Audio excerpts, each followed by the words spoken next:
Ayan po, kumakain na po si Barako. Bali, inuna ko lang po pakainin si Barako kasi marami po siyang ite-take na gamot. Kailangan niya po kumain bago uminom ng gamot. Kaya po inuna ko siyang pakainin ngayon. Ang kanya pong ulam ay nilagang karne ng baboy na may kasamang malunggay at sayote. Kailangan po mapataas agad ni Barako yung kanyang dugo kasi po napakababa ng kanyang platelet. Ang normal na platelet po ay 200 to 460.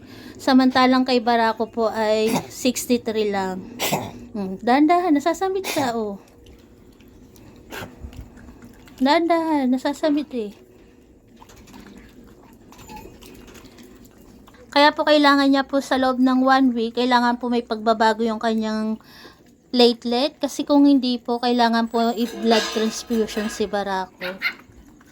Kaya po, sana po gumaling agad si Barako.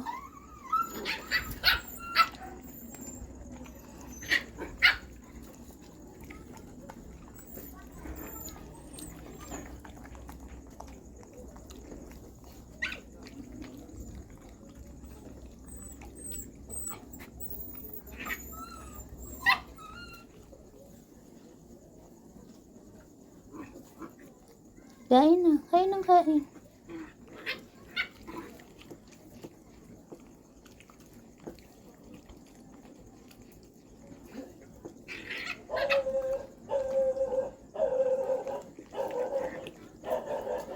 Sinatyaga ko pong hawakan kasi po kapag binaba ko to, maraming sasalo kay Barako kahit po nakakain na sila. Yan.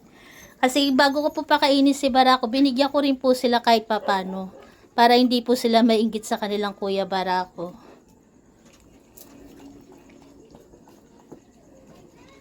Pero dahil po sa mabilis silang kumain, ayan, naubos agad nila yung pinigay ko sa kanila.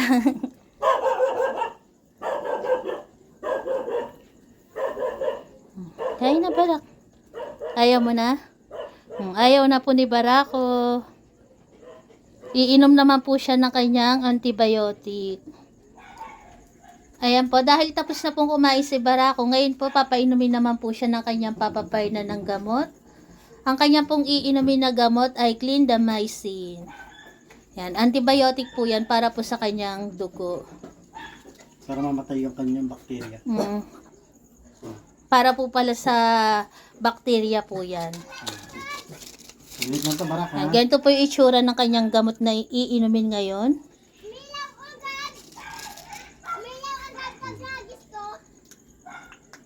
Sorry.